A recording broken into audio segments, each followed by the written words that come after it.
Kondisi geografis suatu wilayah seringkali juga akan mempengaruhi pola konsumsi masyarakat yang tinggal di dalamnya. Di daerah Dusun Kenteng, Desa Ngalang, Kecamatan Gedang Sari, merupakan wilayah Gunung Kidul yang cukup subur. Salah satu hasil bumi yang mudah didapat, serta menjadi komoditi selain tanaman singkong dan jagung, yaitu kacang tanah.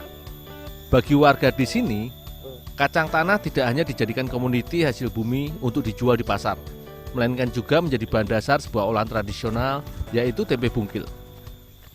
Mbah, mari saya bantu, Mbah. Ya, yang deh, Kak. Ini kacangnya bawa ke rumah. Ya, ya. Mbah ke rumah dulu aja. Nanti kacangnya biar saya yang bawa. Ya. Mari, Mbah. Selain kacang kedelai, di Indonesia sendiri sebenarnya terdapat beragam jenis olahan tempe dari berbagai macam teknik maupun bahan yang digunakan. Salah satunya, tempe kacang tanah atau tempe bungkil buatan Mbah Satikem ini. Perjalananku kali ini akan mencoba menelisik lebih dalam tentang proses pembuatan olahan tempe yang sudah hampir punah ini di rumah produksi miliknya.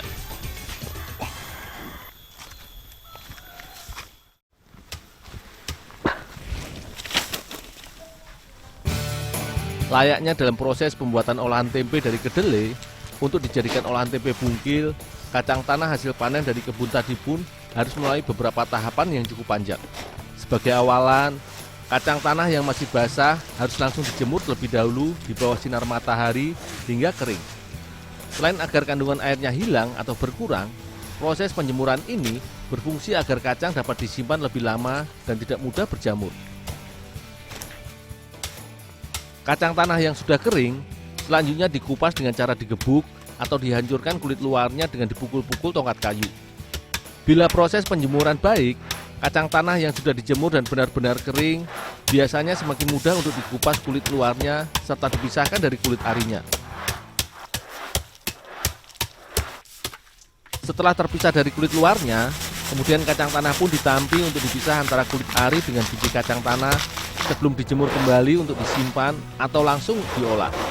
Sebenarnya, proses pembuatan tempe bungkil ini hampir sama dengan tahapan dalam proses pembuatan oncom khas Jawa Barat yang juga terbuat dari kacang tanah. Biji kacang tanah yang sudah kering selanjutnya ditumbuk hingga teksturnya hancur dan halus sebelum menuju tahapan selanjutnya direbus untuk dijadikan bungkil.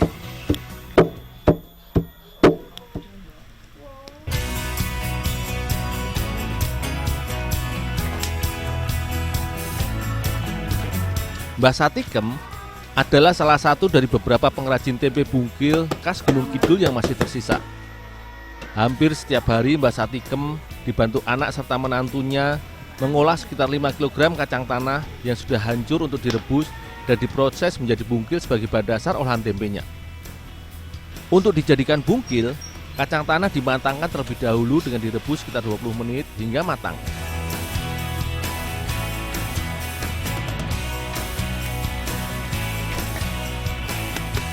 Berdasarkan penelitian, sebagai bagian dari keluarga polong-polongan, kacang tanah mengandung protein dan lemak cukup tinggi. Karenanya, setelah melalui proses perebusan, kacang tanah kemudian dipres atau ditekan dengan alat tradisional agar kandungan minyaknya keluar. Minyak hasil perasan kacang tanah ini biasanya dijual menjadi produk sendiri sebagai produk minyak goreng atau biasa dikenal juga dengan minyak nabati. Sementara ampas kacang yang sudah diperas inilah yang dinamakan bungkil yang menjadi bahan dasar olahan tempe yang tengah kami buat.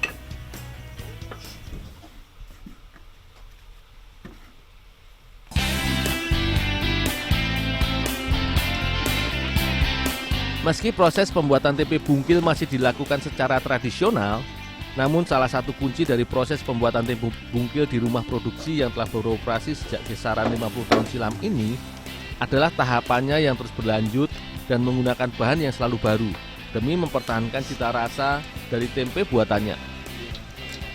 Bungkil yang sudah dibuang minyaknya kemudian langsung direndam dengan air matang. Proses perendaman bungkil dilakukan sekitar 10 jam lamanya atau sehari semalam. Proses ini fungsinya agar kacang yang sudah kering kembali mengembang serta membantu dalam proses fermentasi.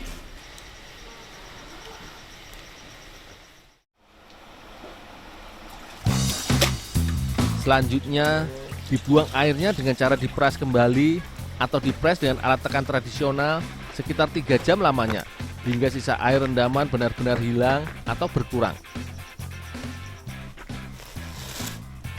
Proses ini merupakan salah satu kunci agar cita rasa dari tempe bungkil tidak asam karena basi atau cepat busuk pada saat menjadi tempe nanti.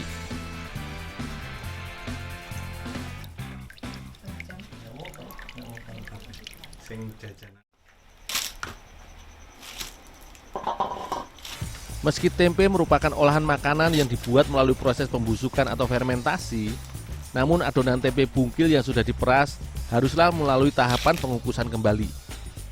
Proses pengukusan ini dilakukan selama 1 jam agar adonan matang. Selain itu, proses pemasakan dengan uap air ini juga berfungsi untuk mematikan bakteri yang bisa merusak dan mengganggu tumbuhnya karang atau jamur pada olahan tempe.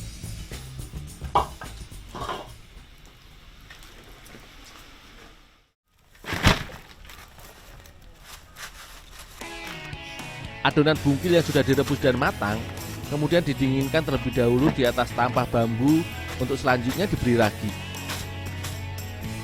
Ragi yang digunakan agar mempercepat proses pembusukan atau tumbuhnya jamur dalam proses peragian menggunakan bahan alami, yaitu hasil ragi godok atau ragi yang terbuat dari tempe bungkil dan daun jati kering yang dihaluskan bersama.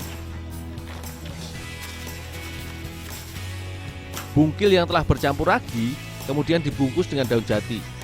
Kacang tanah akan berubah menjadi tempe setelah melalui proses fermentasi dari ragi selama 3 hari. Jamur yang memiliki nama ilmiah Rhizopus oleogosporus yang juga terdapat pada proses fermentasi pada jengku ini akan mengurai zat-zat seperti protein, kalsium, vitamin B, dan zat besi yang terkandung dalam kacang tanah menjadi mudah diserap atau dicerna oleh tubuh. Oke.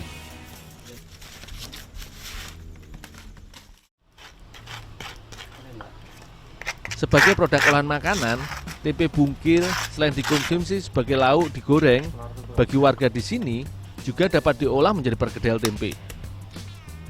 Untuk dijadikan perkedel tempe, Mbak Puji biasa dicampur dengan bumbu beserta telur ayam dan tepung terigu sebagai adonan awalnya.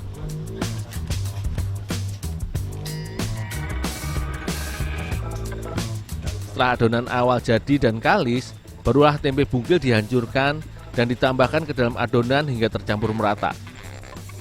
Adonan pun dibentuk menjadi bulatan-bulatan untuk dimatangkan dengan digoreng. Tempe bungkil merupakan salah satu olahan makanan khas daerah Gunung Kidul yang masih bertahan dan memiliki penggemar sendiri hingga sekarang.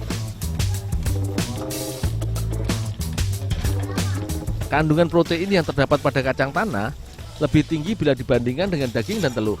Selain itu, kacang tanah juga mengandung kalsium, omega 3 dan omega 9, vitamin E, serta vitamin B kompleks yang cukup yang diperlukan oleh tubuh guna membantu menjaga kestabilan peredaran darah serta mengontrol kadar kolesterol.